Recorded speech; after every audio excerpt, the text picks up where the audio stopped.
Audio leak करने में हुकूमत का कोई किरदार नहीं, हमारी भी ऑडियो लीक की गई। साइफर के मामले पर बदबयानती की गई। वजीर आजम की प्रेस कॉन्फ्रेंस। इमरान खान बहुत बड़े फ्रॉडिये और झूठ का पलंदा है, दिन रात झूठ बोलकर कौम को गुमराह कर रहे हैं। उन्होंने खुद को एनआरओ दिया, फौज को तकसीम करने की कोशिशें की। शहबाज शरीफ का इल्जाम, आईनी जदोजहद को साजिश का नाम देकर बेबुनियाद इल्जामात लगाए गए।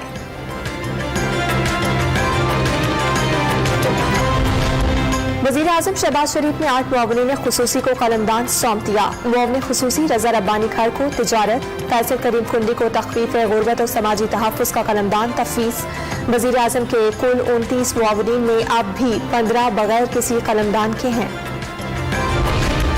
PTI के लॉन्ग मार्च से पहले ही इस्लामाबाद और रावलपिंडी में इंतजामिया तैयार, मुख्तलिफ शाहराहों पर कंटेनर्स पहुँचा दिए गए।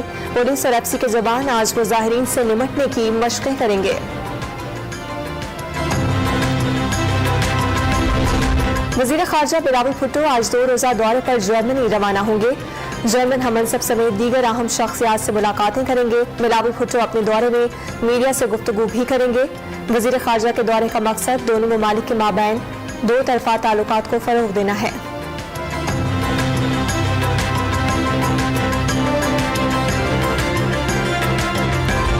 और पाकिस्तान जूनियर लीग का मेला आज सजेगा। कज़ाफ़ी स्टेडियम में नौजवान प्लेयर्स की जावेद मियादाद, डैरिन सैमी, शुएब मलिक और दीगर मेंटर्स के साथ ट्रॉफी की रोनुमाई।